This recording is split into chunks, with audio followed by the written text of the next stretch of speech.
Secretary Austin, National Security Advisor Sullivan, and other members of the National Security Leadership Team in the Situation Room to discuss our ongoing efforts to evacuate American citizens, third country civilians, Afghan allies, and vulnerable Afghans. And I want to provide the American people with a brief update on the situation in Afghanistan. Since I spoke to you on Monday, we've made significant progress. We've secured the airport, enabling flights to resume, not just military flights, but civilian charters from other countries, and the NGOs taking out civilians and vulnerable Afghanis. And now we have almost 6,000 troops on the ground, including the 82nd Airborne, providing runway security, the Army 10th Mountain Division standing guard around the airport, and the 24th Marine Expeditionary Unit assisting the civilian departure. This is one of the largest, most difficult airlifts in history, and the only country in the world capable of projecting this much power on the far side of the world with this degree of precision is the United States of America. We've already evacuated more than 18,000 people since July and approximately 13,000 since our military airlift began on August the 14th.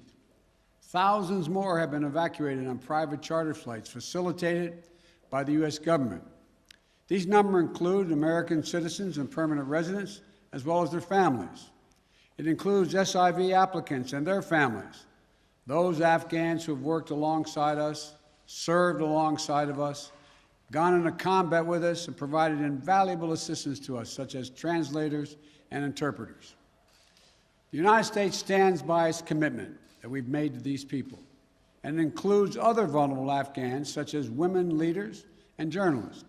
In fact, working in close coordination with the management of the New York Times, the Washington Post, and the Wall Street Journal, we have successfully evacuated all 204 of their employees in Afghanistan on U.S. military aircraft earlier this week.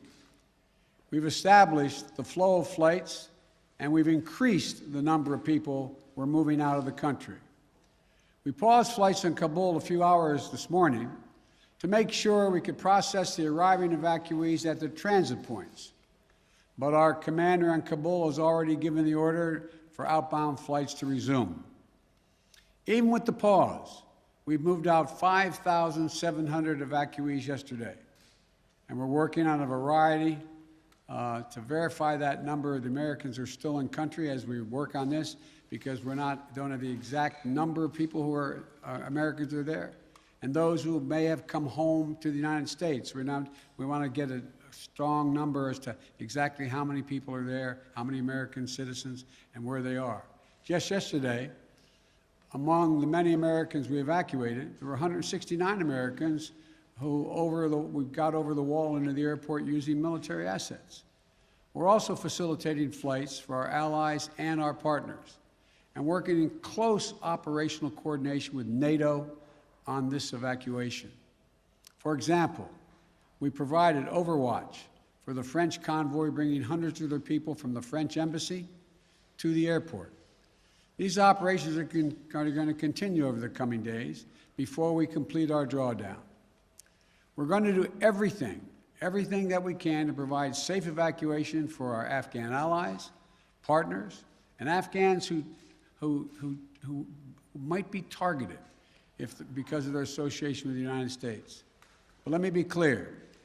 Any American who wants to come home, we will get you home. But make no mistake, this evacuation mission is dangerous.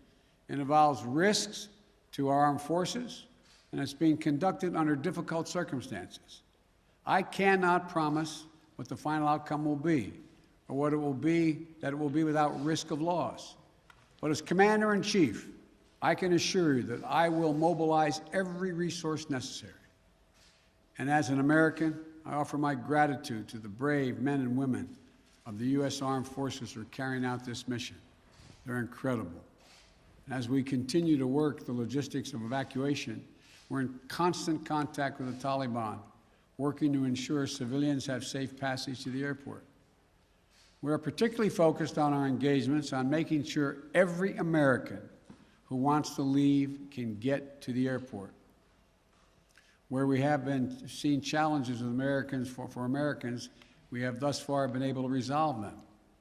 We've made clear to the Taliban that any attack on our forces or disruption of our operations at the airport will be met with swift and forceful response. We're also keeping a close watch on any potential terrorist threat at or around the airport, including from the ISIS affiliates in Afghanistan who were released from prison when the prisons were emptied. And because they are, by the way, and make everybody understand that the ISIS in Afghanistan have been the sworn enemy of the Taliban. I've said all along, we're going to retain a laser focus on our counterterrorism mission, working in close coordination with our allies and our partners, and all those who have an interest in ensuring stability in the region. Secretary Blinken is with me today, met this morning with our NATO allies in consultation about the way forward, so that Afghanistan cannot be used in the future as a terrorist base to attack the United States or our allies. For 20 years, Afghanistan has been a joint effort with our NATO allies. We went in together, and we're leaving together. And now we're working together to bring our people and our Afghan partners to safety. In the past few days, I've also spoken directly with the British Prime Minister, Mr. Johnson, Chancellor Merkel of Germany, and President Macron of France. We all agreed that we should convene, and we will convene, the G7 meeting next week, a group of the world's leading democracies, so that together we can coordinate our mutual approach, our united approach on Afghanistan and moving forward. We are united with our closest partners to execute the mission at hand. We've also discussed the need to work with the international community to provide humanitarian assistance, such as food aid and medical care for refugees who have crossed into neighboring countries to escape the Taliban, and to bring international pressure on the Taliban with respect to the treatment of Afghan people overall, but including Afghan, particularly women and girls. The past week has been heartbreaking. We've seen gut-wrenching images of panicked people acting out of sheer desperation. You know, it's completely understandable. They're frightened, they're sad, uncertain what happens next. I don't think any one of us can see these pictures and not feel that pain on a human level. Now we have a mission to complete in Afghanistan. It's an incredibly difficult and dangerous operation for our military. We have almost 6,000 of America's finest fighting men and women at the Kabul airport. And we're putting their lives on the line, and they're doing it in a dangerous place to save other Americans, our Afghan allies, and citizens of our allies who went in with us. You know, I talk to our commanders on the ground there every single day, as I just did an hour or so ago. And I made it clear to them that we'll get them whatever they need to do the job. They're performing to the highest standard under extraordinarily difficult and dynamic circumstances. Our NATO allies are strongly standing with us, their troops keeping sentry alongside ours in Kabul, as is the case whenever I deploy our troops into harm's way. I take that responsibility seriously. I carry that burden every day, just as I did when I was vice president and my son was deployed to Iraq for a year. There'll be plenty of time to criticize and second guess when this operation is over. But now, I'm focused on getting this job done. I would ask every American to join me in praying for the women and men risking their lives on the ground in the service of our nation. As events evolve over the coming days, my team and I will continue to share the information and update the American people on exactly where things are. We'll use every resource necessary to carry out the mission at hand and bring to safety American citizens and our Afghan allies. This is our focus now. And when this is finished, we will complete our military withdrawal and finally bring to an end 20 years of American military action in Afghanistan. Thank you. May God bless our troops, our diplomats, and all those serving in harm's way. And now I'll take questions. AP, Zeke Miller. Thank you, Mr. President. You vowed that your election would usher in an era where the world can count on America to live up to its promises. You promised to leave Afghanistan, but you also promised not to help to bring out those who helped America in its war effort. We've seen these heart-wrenching images at the Kabul airport of people trying to get there, say nothing of the people who can't get to that airport. You made the commitment to get American troops out, to get American citizens out. Will you make the same commitment to those who assisted in the American war effort over the last 20 years, number one? And then number two, what is your message to America's partners around the world who have criticized not the withdrawal, but the conduct of that withdrawal and made them question America's credibility on the world stage? I have seen no question of our credibility from our allies around the world. I've spoken with our NATO allies. We've spoken with NATO allies, the Secretary of State. Our national security advisor has been in contact with his counterparts throughout the world and our allies, as has the general, I keep calling him a general, but my Secretary of Defense. The fact of the matter is, I have not seen that. As a matter of fact, the exact opposite I've gotten. The exact opposite thing is we're acting with dispatch, we're acting committing to what we said we would do. Look, let's put this thing in perspective here. What interest do we have in Afghanistan at this point with al-Qaeda gone? We went to Afghanistan for the express purpose of getting rid of al-Qaeda in Afghanistan, as well as getting Osama bin Laden, and we did. Imagine, just imagine, if that attack, if bin Laden had decided with al-Qaeda to launch an attack from Yemen, would we ever gone to Afghanistan? Would there ever be any reason we'd be in Afghanistan? Controlled by the Taliban? What is the national interest of the United States in that circumstance? We went and did the mission. You've known my position for a long, long time. It's time to end this war. The estimates of the cost of this war over the last 20 years range from a minimum of $1 trillion to a think tank at one of the universities saying $2 trillion.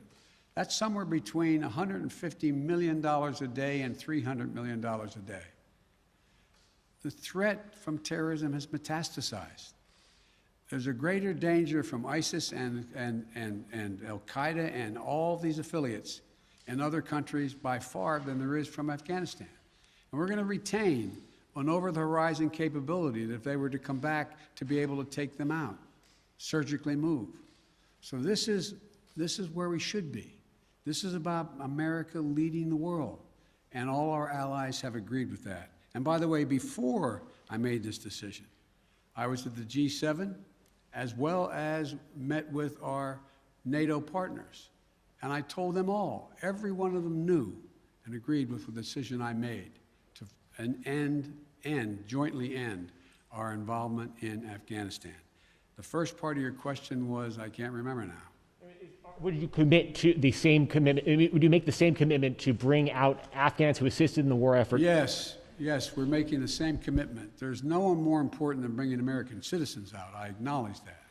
But they're equally important almost is all those SIVs we call them, who in fact helped us. They were translators. They went into battle with us. They were part of the operation.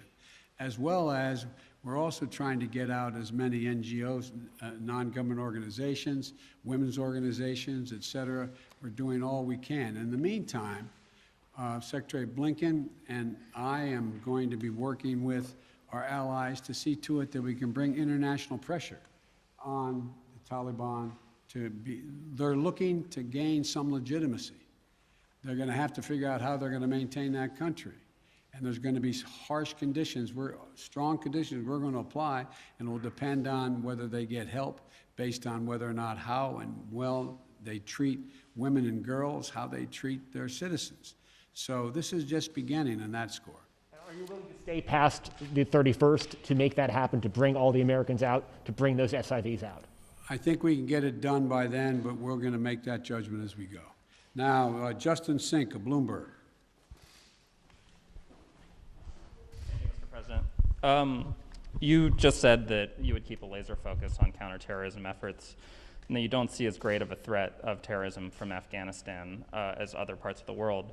But if you and your administration so badly misassessed how quickly the Taliban would sweep through Afghanistan, and we no longer have an embassy there from which to run intelligence operations, how can you at all be confident of your assessment of the risk of terrorism and the ability of the U.S. to conduct over-the-horizon missions to keep it in check? Can you tell Americans that they're safe and will remain safe from terror attacks in Afghanistan? I think you're comparing apples and oranges. One question was whether or not the Afghan forces we trained up would stay and fight in their own civil war they had going on. No one, I shouldn't say no one, the consensus was that it was highly unlikely that in 11 days they'd collapse and fall and the leader of Afghanistan would flee the country. That's a very different question than whether or not there is the ability to observe whether or not large groups of terrorists begin to accumulate in a particular area in Afghanistan to plot against the United States of America. That's why we retained an over-the-horizon capability to go in and do something about that if that occurs, But in the meantime, we know what's happened around the world. We know what's happening in terms of what's going on in other countries where there is a significant rise of terrorist organizations in the Middle East, in East Africa, and other places. And so the bottom line is we're dealing with those terrorist threats from other parts of the world and failed states without permanent military presence there. We have to do the same in Afghanistan. Sir, just on that initial assessment, we learned over the last 24 hours that there was a dissent cable from the State Department. Sure. Saying that the Taliban would come faster through Afghanistan. Can you say why, after that cable was issued, the U.S. didn't do more to get Americans out? All kinds of cables, all kinds of advice. If you notice, it ranged from this group saying that they didn't say it'd fall when it did fall, but saying that it would fall, to others saying it wouldn't happen for a long time and they'd be able to sustain themselves through the end of the year. I made the decision. The buck stops with me. I took the consensus opinion. The consensus opinion was that, in fact, it would not occur, if it occurred, until later in the year. So it was my decision. Now, my next is Stephanie Ramos, ABC. Thank you, Mr. President. 2 questions for you. The military has secured the airport, as you mentioned, but will you sign off on sending U.S. troops into Kabul to evacuate Americans who haven't been able to get to the airport safely? We have no indication that they haven't been able to get in Kabul through the airport. We've made an agreement with the Taliban thus far. They've allowed them to go through. It's in their interest for them to go through.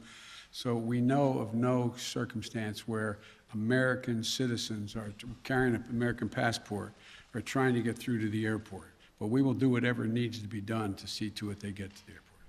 And one more, Mr. President. Last month, my colleague Martha Raddatz interviewed Abdul, an interpreter who was on the front lines with U.S. forces in Afghanistan. Overnight, we received a photo of Taliban militants coming to the door of his home, literally hunting him down. Thankfully, he was able to escape, but he is obviously still in mortal danger. What would be your message to Abdul, his wife, and his 3 young daughters? We want you to be able to get to the airport. Contact us. We'll see whatever we can do to get you there. We've got to get you out.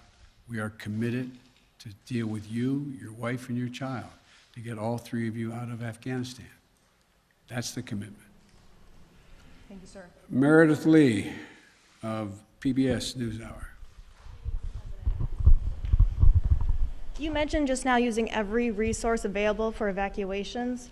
Why haven't you ordered the military to expand the security perimeter around the Kabul airport?